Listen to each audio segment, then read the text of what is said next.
Dalam transkrip pembicaraan rapat Dewan Gubernur Bank Indonesia, sejumlah langkah antisipasi sudah dilakukan oleh pihak Bank Indonesia untuk mencegah adanya penarikan dana besar-besaran.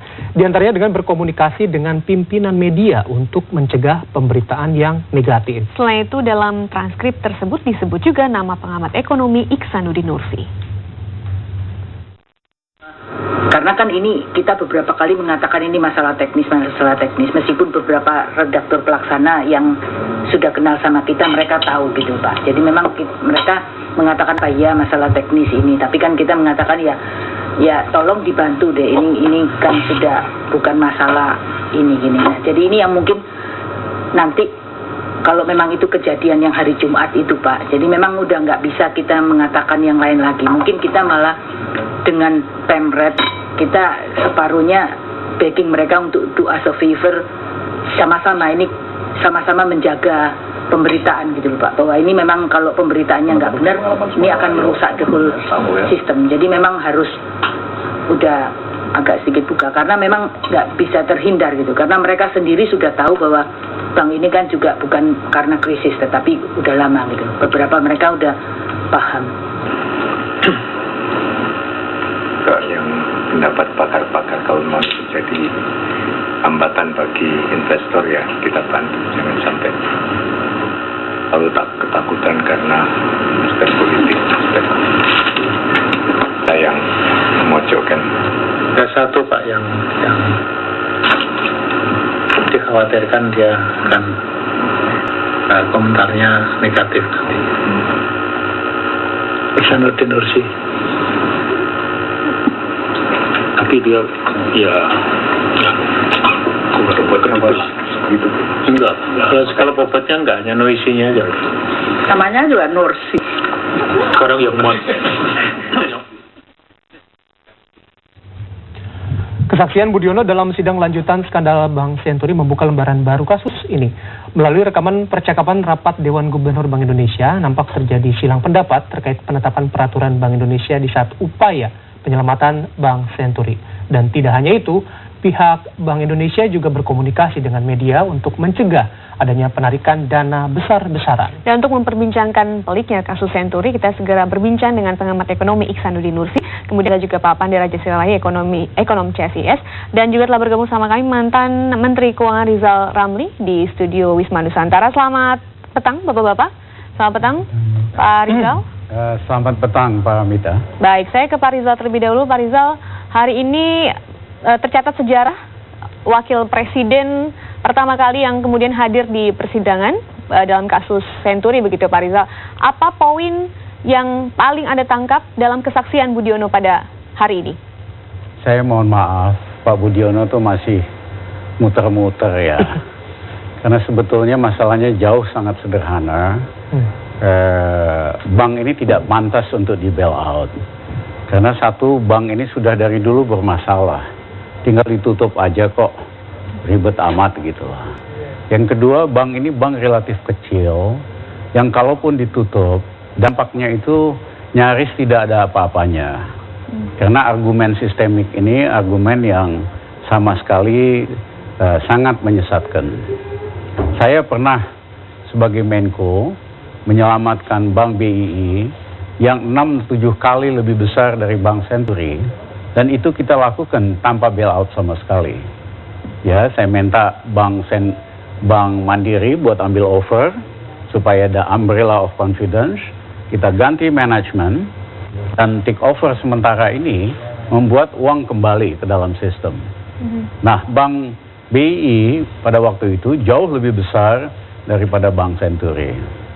Ini sebetulnya masalah sangat sederhana, karena memang itikadnya mencari ember bocor. 2 tahun yang lalu, saya berkunjung ke penjara Antasari. Pada waktu itu dia ketua daripada KPK.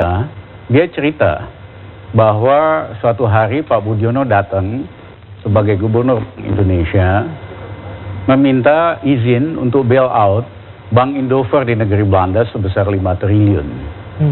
Dan ditakut-takuti kalau tidak dilakukan maka kepercayaan terhadap Indonesia rusak, rupiah bisa anjlok, investor nggak percaya. Nah, dia nggak tahu Pak Antasari ini adalah asisten Jaksa Agung Marzuki Darusman pada saat saya jadi Menko. Waktu itu kita utus dia ke Belanda dan diberitahu oleh Bank Sentral Belanda, nggak usah khawatir. Kalau terjadi sesuatu, ini akan dijamin oleh Bank Sentral Belanda, tidak akan menimbulkan apa-apa. Nah, begitu Pak Budiono minta izin ini, Antasari mengatakan, Bapak lakukan bailout Bank Indover 5 triliun, sorenya saya tangkap. Jadi Budiono ketakutan.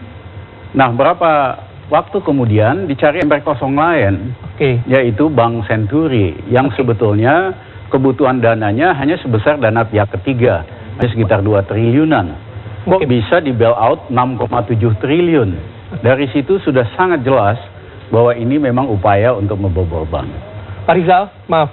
Pak Rizal, artinya tadi Anda menyebutkan tidak ada yang baru dari kesaksian Pak Budiono, tapi kan artinya seorang wakil presiden datang ke persidangan ingin mengungkap apa yang dialami. Apakah ini artinya skandal Senturi sendiri dengan kehadiran Pak Budiono tidak akan bergerak kemana-mana, Pak? Ya, dari jawabannya itu masih muter-muter, lepas tanggung jawab. Saya minta Pak Budiono ke Satria lah. Kesian anak buah masih masuk penjara dan ditangkap. Ngaku aja lah jadi kesatria. Karena tanggung jawab itu ada di pemimpin. Sederhana kok. Ini bank pihak ketiganya dananya cuma 2 triliun lebih, kok di bailout 6,7 triliun. Jadi pasti ada yang bocor. Baik. Saya ke Mas Ihsanuddin, ini nama Anda disebut-sebut hari ini di persidangan pada rapat dengar pendapat pada tahun 2008. Sebegitukah Bank Indonesia Anda melihatnya begitu ketakutan dengan seorang Ihsanuddin Nursi begitu? Kalau dengar tadi mereka bukan ketakutan, bahkan mereka merendahkan kok. Saya tidak berbobot katanya. Tapi yang pasti mereka terganggu sejak saya mengemukakan berbagai data rahasia BI yang sebenarnya disebut oleh Yusuf Kala sebagai kualitas pengawasan BI itu, sorry ya, maaf ya, busuk. Itu tadi diakui kalau tidak oleh Pak Budiono. Jadi, dan saya membuktikan berkali-kali. Jadi bahkan kalau Pak Budiono tadi membanding-bandingkan dengan 9798 dengan cara perbandingan yang seperti itu salah banget gitu loh. Jadi dia tidak apple to apple membandingkan krisis 9798 dengan 2008. 9798 itu penyebabnya nilai tukar kan? Lalu berikutnya saldo debat sudah terjadi sebelum nilai tukar. Saldo debat itu artinya bank-bank sudah negatif berikutnya. Lalu dikasih penjaminannya dipakai untuk ngerampok. Nah, blanket guarantee itu bukan sekedar untuk menjamin dana pihak ketiga. Blanket guarantee itu menjamin semua transaksi perbankan sepanjang, dalam bahasa perbankannya, eligible transaction. Jadi nggak bisa kita ngeliatnya begitu. Tapi artinya Anda bisa melihat, bicara seperti itu, kalau melihat persidangan hari ini, memang tidak ada yang baru. Sepakat dengan Pak Rizal Ramli? Enggak, ada beberapa hal yang baru. Saya catat misalnya begini, Pak Budiono menyebut pada bulan September itu 3 bank BUMN butuh 15 triliun. Itu hal baru. Itu hal baru. Tapi apakah benar di September itu 3 bank BUMN butuh 15 triliun. Yang menurut Pak Budiono, dia lari ke pemerintah. Padahal dalam konstruksi perbankan, kalau dia memang 15 triliun minta, dia tidak akan lari ke pemegang saham. Itu dalam mekanisme perbankan, dia tidak akan serta-merta lari ke pemegang saham. Dia akan lari dulu ke pasar uang antar bank, dia akan pergi dulu ke bank sentral, atau dia akan kemudian segera merilis aset-asetnya. Ditahan sampai situ dulu. Kita akan tahan apa lagi yang Anda tangkap dari persidangan kali ini yang baru disampaikan oleh kesaksian dari Pak Budiono. Namun kami harus jeda terlebih dahulu, pemirsa. Perbincangannya akan kembali sesaat lagi.